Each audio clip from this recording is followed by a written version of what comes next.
So the big news of this past 24 hours is that former Congressman Matt Gaetz has withdrawn himself as President-elect Donald Trump's pick for Attorney General.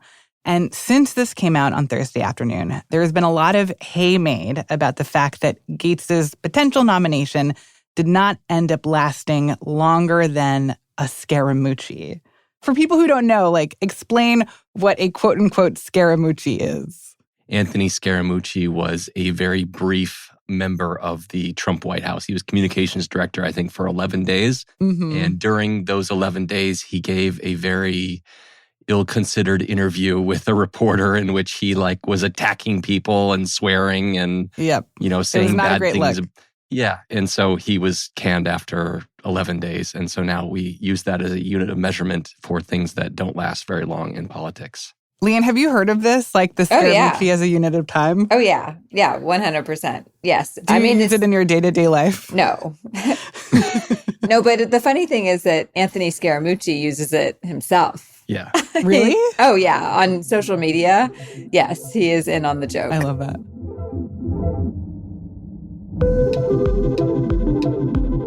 Welcome to the Campaign Moment on this Friday, November 22nd. I'm Martine Powers, co-host of Post Reports. And I'm Aaron Blake, senior political reporter and author of the Campaign Moment newsletter. We're also joined today by Leanne Caldwell, who is the co-author of a must-read newsletter for me called The Early Brief. It focuses on Congress, politics, and the White House. Hey, Leanne, it's good to have you back. Great to be here. All right, so this week, we're going to catch listeners up on the latest political transition news. Of course, there's the big Matt Gaetz news, and we're also going to get into Trump's new pick for Attorney General, and we'll hear a little bit about some of his other recent choices for his cabinet. And just a warning, we're going to be playing some tape that will include some bleeped swear words related to some of these cabinet picks. We're also going to be talking about the very related issue of how much of a mandate voters actually gave Trump in the 2024 election. Republicans and Trump have argued that the election showed that voters clearly supported his agenda and want it enacted. But we dove into some of the most recent election results, which of course have been rolling in for weeks now. And I found that that's a pretty strained argument. Republicans in this election didn't actually gain that much ground. So we'll dive into that. And finally, we're going to do something a little bit new, and we're going to spend some time answering some of your listener reader questions about how the 2024 election shook out. Leanne, are you ready to cover all of this hopefully the next 35 minutes? Bring it. I'm ready. I'm always interested in what the listeners want to know, and I'm glad we're doing this today. So it should be fun. Yeah, it'll be really interesting. All right, so let's start by running through some of the highlights from Trump's cabinet news this week. And as we mentioned earlier, the big news on Thursday was this announcement from Matt Gaetz. Matt Gaetz, of course, former Florida Republican congressman, Trump's pick for Attorney General. And Gaetz announced that he was withdrawing from consideration. This is in part because he was deeply unpopular with fellow Republicans. But he was also the subject of a couple different investigations, which I know we've talked about on the podcast before. But there was a federal investigation. The allegations were that he was involved in sexual misconduct with a minor, that he violated sex trafficking laws, and that he used illegal drugs. The Department of Justice ultimately closed that investigation. And then there was also this House Ethics Committee investigation about those allegations. And the report from that investigation has not been released.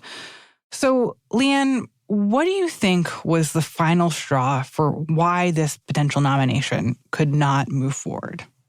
Ultimately, it became clear that he didn't have the votes to pass through the Senate and that it was going to be really hard to change the people who didn't want to vote for him's mind, which, I will say at the beginning of this process, when Donald Trump nominated Matt Gaetz, I for sure thought that Matt Gaetz was going to be Attorney General. I was one of those people who was like, look, the Senate is going to roll. I just didn't think that these senators were going to be able to stand up to Donald Trump. But we got to a point where we didn't even see that yet. And so I think that it became clear it was going to be harder for them or to roll. And so, ultimately it came down to the votes. And I was quite surprised that this only lasted what was it, 8 days? Less than a Scaramucci? Yes, less than a Scaramucci. One thing I do want to note here is that Gaetz has now said that he does not intend to return to the House in the next congressional term. So it seems like for now, his days as a congressman really are over. But I want to talk a little bit about what this means for President-elect Trump. And is this a major setback for him? The fact that this high-profile nomination did not work out for him, and the fact that, in this case, it seems like the Senate, to your point, Leanne, didn't just roll over. I mean, obviously, they never got to actually, voting on Gaetz and on his potential nomination, but that there was really clear opposition, that they were not going to play along with this, even though this is what Donald Trump wanted. So what do you think this means for Trump? I think it's a clear setback. I mean, this is the first big potential fight that Donald Trump picked after he was elected. He announced this pick, I think, 8 days after the election. And he was challenging Republican senators to stand up to him. Like, that was the initial narrative that we all wrote about.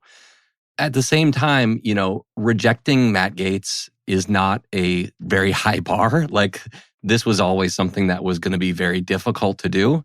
But I do think it does show that some of these, quote unquote, guardrails that we often talk about when it comes to Donald Trump still exist. The media coverage of Matt Gaetz, had an effect. We saw the legal and ethics processes have an effect. And also, Republican senators to some degree stood up. They weren't out there publicly saying, I'm never going to vote for Matt Gaetz necessarily, but they were sending a pretty strong signal that they were not going to support him, or they were very skeptical of him. And there are a lot of institutionalists in the U.S. Senate. There are people who want to stand up for the prerogatives of the Senate and don't want to just get rolled by Trump and do things that they don't want to do. There's also senators who are moderate, senators who are retiring and don't have future political considerations, who have a little bit more latitude. And they're in a position to be able to die on this hill and be like, we don't like this guy, and we're just not going to. And it only takes 4 of them. Like, it's not a huge number that need to cross over. And it's a difficult thing to do, but it can happen. And in a case like this, it was pretty easy for them to stand up.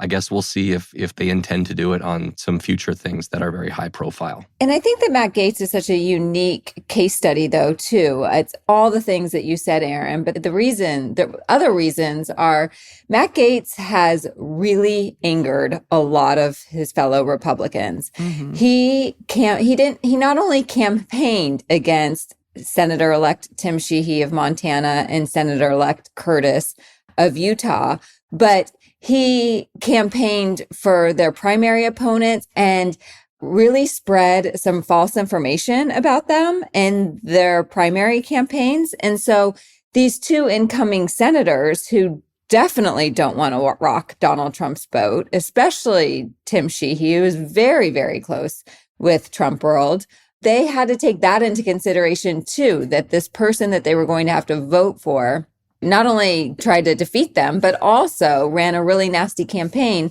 against them. And then there's like other members too, who just have this personal, deep, deep dislike of Matt Gaetz because of things that had happened in the past. I do want to push back a little bit, though, on this idea, or what you said, Aaron, about this being a setback for Trump, because I feel like there's another way to look at it in which this is part of his strategy for how he's going to get so many of these controversial and arguably unqualified cabinet picks through. I heard someone use the term bum rush, which I think made a lot of sense to me, that because the Senate can say that it died on the hill of preventing Gaetz from being attorney general, that is kind of going to allow a free pass for everybody else that Trump wants to nominate to get through pretty easily, because the Senate sort of like used their one veto card in this instance. Yeah, I see the argument here, and this is something that a lot of people theorized when Gaetz was initially picked. I think there's no question that, to paraphrase Steve Bannon, a former Trump advisor, White House campaign, Trump likes to flood the zone with stuff. He didn't say stuff, but he says, basically you put forward all of these things and you overwhelm people with, these cabinet picks that they might find unacceptable, and they can only object to a certain number of them. Mm-hmm. That's possible. Maybe that was the intent here. I think a couple points, though. One is that the Matt Gaetz thing flamed out so quickly that it never really got to the point of taking up all the oxygen and taking up the focus, taking it away from Pete Hegseth, who is the defense secretary pick, and Tulsi Gabbard, who is the pick for Director of National Intelligence, Robert F. Kennedy Jr., who is the controversial pick for Health and Human Services. Those people are still going to get a huge public airing, and it's going to be more of an airing now that there's not this Gaetz thing that's hanging over everybody. The other thing is that some Republican senators could view this situation as potentially emboldening them. They defeated a Trump nominee. It was relatively bloodless. They didn't get, these threats of primaries and things like that and public attacks from Trump. They've shown that they can stand up and it can be effective. The lesson of the Gaetz thing is not necessarily that they're going to pay a huge price for resisting that. And I do want to take a moment here to think more broadly about where Trump is at in this moment. It seems like he has operated, at least in the past week and a half, with a sense of I can get whoever I want through the Senate, through the nomination process. And it turns out that might not be the case. But also thinking about this narrative around Trump since the election of, this is someone who has now won the popular vote. And he has this profound mandate from the American people to do what he wants in the way that he wants because he performed very well in this election. And Aaron, I know you have thoughts on that, or a sense of maybe the narrative here is a little bit more complicated than just Trump having this blank check mandate from the American people. I think on election night, we were all somewhat surprised that Trump swept these swing states. It was a decisive electoral college victory. The number of electoral votes he won was larger than Biden in 20 and Trump in 16, the largest number since 2012.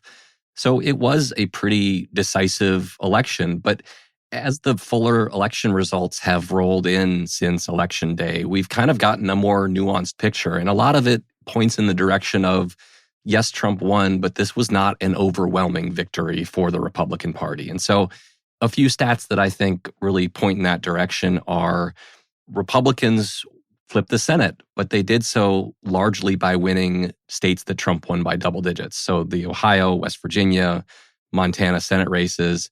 They actually lost Senate races in 4 out of the 5 swing states that were up in the Senate this time. The House is going to be basically a status quo election. Republicans could actually lose 1 seat with a couple races outstanding. And then I also dug into the state legislative races across the country. And I thought this was really interesting because, I think this points to more, how people view the two parties and how much they shifted one direction or another, because there's more than 7,000 state legislative seats across the country. And if you look at... Wait, did you just, you went and tabulated all the state legislature seats for all the states in the country? I like the idea that you think I could do that. But no, the National Conference of State Legislatures is an organization that does great work on this. Their report after the election shows that Republicans gained less than 1% of state legislative seats across the country. And my favorite stat on this is that literally half of those gains came in one state. And you guys will never guess what state it was unless you've read my story. What state was it? It's Vermont. So if Vermont is the land of sweeping change. But aside from that, Republicans barely gained any ground in state legislative races across the country. And I think that kind of signifies that this was not a massive shift towards the Republican Party. Yes, Republicans won. They have all 3 levers of power in Washington. That is significant. But it is not a situation where the American people flooded Republicans into office to do whatever they wanted and whatever Trump wanted them to do. Yeah, I think that's absolutely right. But the thing is that Trump is not going to look at the final results. He is stuck on the narrative that it is a very decisive win, that he has a mandate, and that is how he is going to continue to portray it. And that is how he is going likely to continue to govern once he is inaugurated. Interesting. Quickly, I do want to tick through just a few of the updates that we've heard in the last few days about some of the folks that Trump does want to have serve in his cabinet or in high-profile positions, even if not Matt Gaetz. And I want to start briefly with the individual who he is now choosing to replace Gaetz as Attorney General in the nomination process, and that is Pam Bondi, who's the former Attorney General of Florida. Thoughts on that, what that choice, I guess, backup choice means? I think she's much more confirmable than Matt Gaetz. Of course, everybody is more confirmable than Matt Gaetz, but the fact that she was the Attorney General of a state, she was the Attorney General of Florida. She's, kind of a standard issue politician in some ways, but she also has, a lot of very loyal to Trump episodes in her past. She was kind of out there promoting election denial after the 2020 election. When she was Attorney General, she took an illegal contribution from Trump's charitable foundation around the same time that she was deciding not to investigate Trump University. That's something that's going to come up at these confirmation hearings.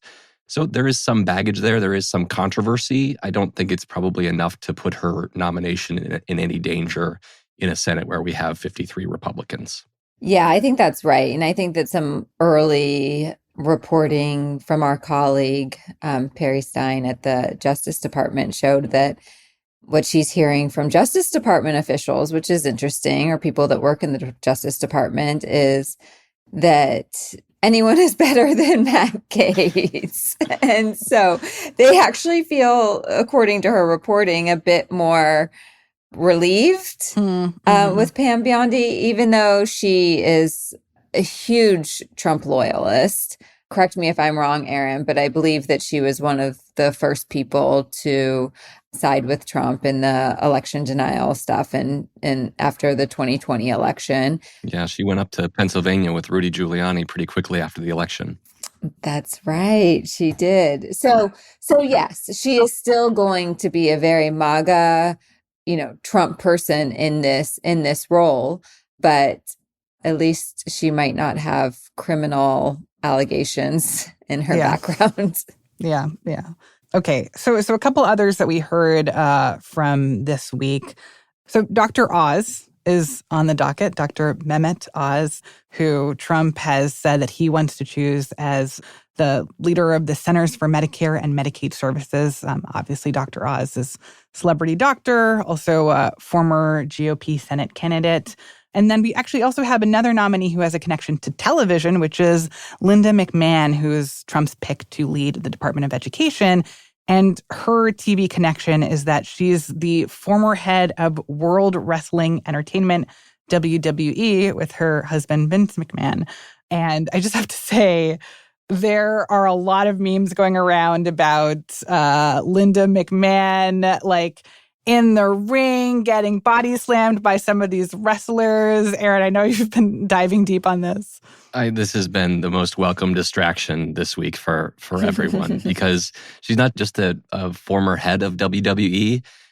She and her family were also part of all the sketches that they would do. So there's the Stone Cold Steve Austin doing the stunner on her, her being slapped and slapping her family members who are also in these sketches. You're simply a conniving... What? That's her mother! Stephanie struck her mother down! And then maybe my favorite one is there is a clip of a wrestler named Kane. I don't know if people will be familiar with that, doing a tombstone pile driver on her. Also, I have to ask you, Aaron, are you a WWE fan? I feel like I used to be. I mean, everybody watched it at one point, right? I mean, you guys watched it. Come on. Yes. With my brother, we would sit and watch WWE. So there's one clip of her, the wrestler named Kane doing a tombstone pile driver on her.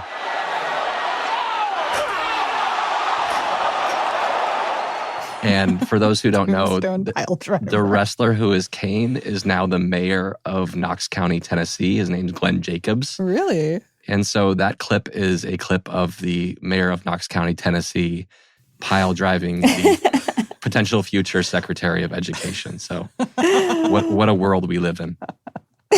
Amazing. So WWE tombstone pile driver aside, what do you think is notable about these picks, or what does it say about where Trump's head is at that these are some of his choices? They all do have, most of them have one thing in common, that they are on television one way or another. That's also true of Secretary of Defense pick Pete Hegseth, Fox News host, also Sean Duffy, who is the pick for Secretary of Transportation, Fox News personality. Absolutely. And so that still matters to him. The performance aspect still matters to Donald Trump. It's proof in his choices. But also he has made clear, the people around him have made clear that the thing that is the biggest priority for Trump and his team is loyalty and being willing to do what Trump wants to do with the agencies.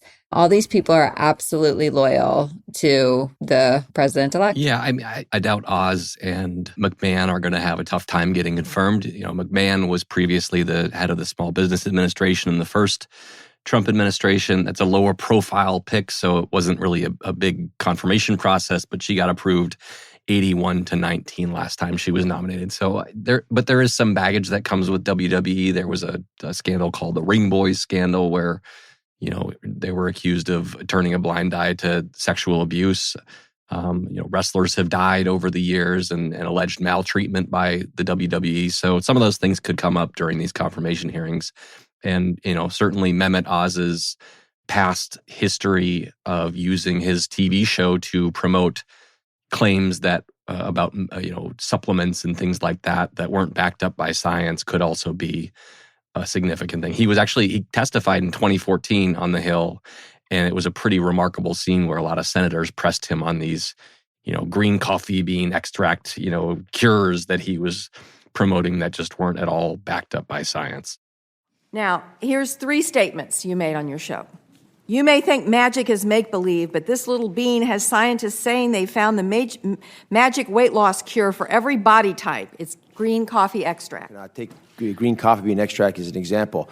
I'm not going to argue that it would pass FDA muster if it was a pharmaceutical drug seeking approval. So that could be a subplot of his nomination. So we'll see how that all plays out as this nomination process continues.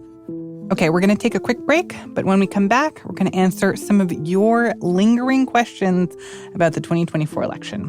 We'll be back in just a minute.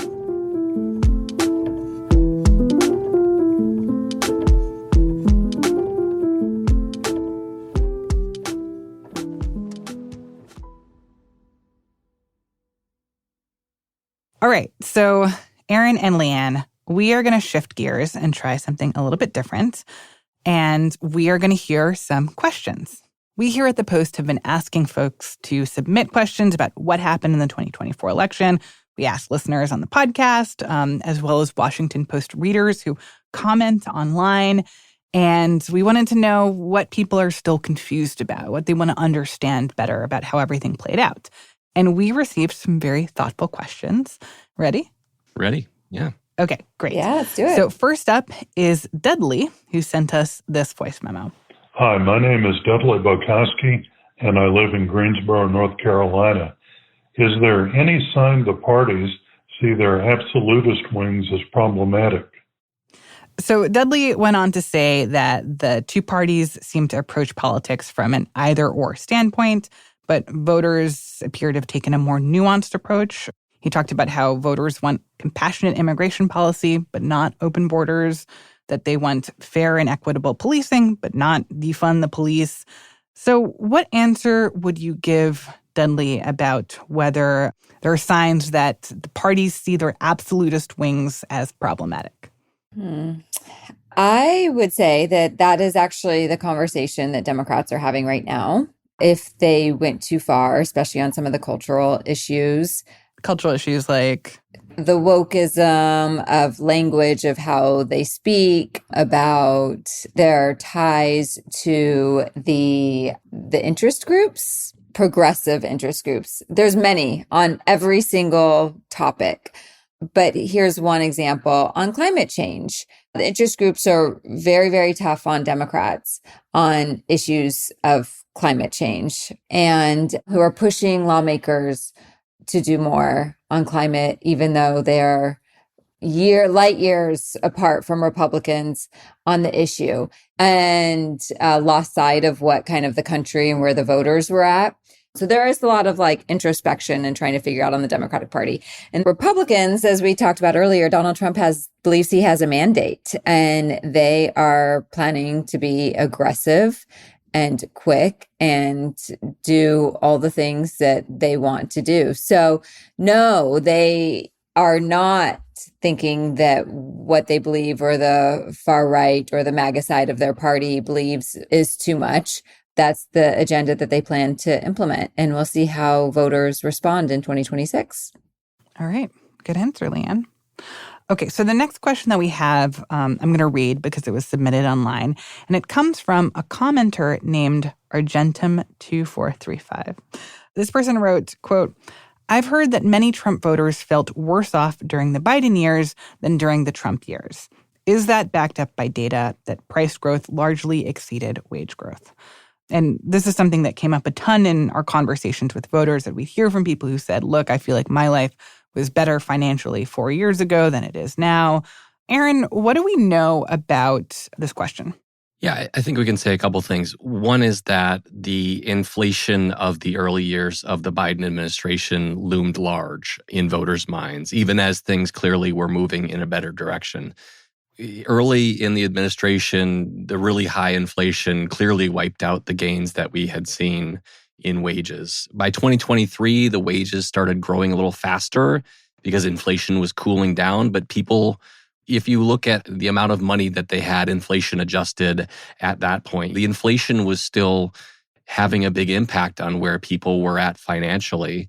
And the other thing is just that inflation was very high, and that has lingering effects for years afterwards. You know, the inflation has dropped a lot, but also the inflation that we saw before is still impacting prices. So the price of eggs is much higher than it was 4 years ago because we did have that high inflation. That hasn't dropped off, and returned back to where it was before. It is higher now. And so that registers with people. And we've seen in countries across the world that they had this post-pandemic high inflation. And it's always been bad for the governing party. Almost without fail, the governing party in those countries lost ground, which I think is really telling about how this impacts politics in the world. Mm-hmm. All right, so we've got one more question, and this one is from a reader named Colleen, and it's about turnout in the 2024 election. So Colleen asked, quote, where did people stay home? Everyone I talked to on Election Day, no matter where they were from in the country, small town, big city, red state, blue state, all said that their polling place was mobbed, and the lines were very long. It appeared that turnout was massive, but neither candidate's totals reflected that. Is this simply an effect of fewer polling places voting by mail, or what? I'm puzzled. There are a few questions in there, but let's start with, how did turnout in 2024 compare to other presidential years? I mean, we did still have a high turnout election. It wasn't as high as it was in 2020, which was the record year. We had 160 million votes almost back then. I think the latest estimates, we have about 156 million this time. The polling places might have felt like they were more crowded because a lot fewer people voted by mail in this election. There was a lot more in-person voting than there was in 2020. And then also, just in terms of like raw votes cast for each candidate, these were the second and third highest numbers of raw votes that we have ever seen. Trump got the second most behind Biden in 2020, and Harris got the third most votes ever in terms of raw votes. So those do suggest that we had high turnout. It wasn't as high as it was last time, but we did see, when it comes to what happened in the election, we did see some significant trends there. A big problem for Harris was that, to the extent that we did see turnout drop off, it was generally more Democratic voters, and it was generally in more urban areas. It's important to remember that one of the key strategies of the Trump campaign was to turn out people who don't vote very often. they spent a lot of time and a lot of resources on those people. And so one thing that Democrats and Republicans are noticing is a shift. It used to be the Democratic voters that voted more often in presidential elections, and it's the Republican voters who always faithfully turned out in midterm elections. And that seems to be changing in the Trump era because Republicans or voters like to show up for Trump, but they aren't necessarily motivated to show up when Trump's not on the ballot. Interesting. Yeah, it's been a complete reversal of how this used to work Yeah. in the Trump era. Mm-hmm. Okay, well, these were some great answers to some very good questions. So thank you to the folks who submitted questions. Yeah, we should do that again sometime. Yeah. Yeah, I think that's a great idea. Yeah, I would love to hear more of what's on people's minds. And I think that's all the time that we have for today's episode. So, Leanne, thank you so much for being with us. Thanks for inviting me. It was fun, as always. And Leanne Caldwell is a co-author of the Early Brief newsletter and an anchor of Washington Post Live. So on this podcast, we're going to be continuing to cover all the important news as the Trump administration prepares to assume power once again. So if you're listening via Post Reports, keep tuning in on Fridays. We're going to keep having these updates. But we are taking off next Friday for Thanksgiving. So we'll be back in your feed in December. And make sure you're subscribing to my newsletter, which will also keep going during the Trump transition period. It is also called The Campaign Moment. And so make sure you're reading that for the latest analysis from now until Inauguration Day. And you can find the link to Aaron's newsletter in our show notes and at postreports.com. Today's episode was produced by Laura Benshoff and mixed by Justin Garish. It was edited by Lucy Perkins and Mary Jo Murphy. And thank you very much to the Washington Post comments editor, Michael Blackman, who collected these questions from readers online and brought them to us so we could answer them on the show. Our team also includes Maggie Penman, Rena Flores, Monica Campbell, Ted Muldoon, Alana Gordon, Ariel Plotnick, Bishop Sand, Rennie Swarnowski, Sabi Robinson, Emma Talkoff, Sean Carter, Peter Bresnan, Sam Baer, Allison Michaels, Renita Jablonski, and Elahe Izadi. I'm Martine Powers. And I'm Aaron Blake. Have a great weekend and a great Thanksgiving. Happy Thanksgiving. Gobble, gobble. Gobble, gobble.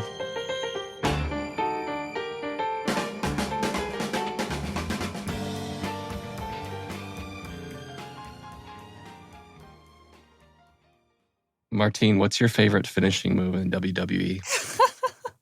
Come on. I don't even know any. Come on. You got to know one.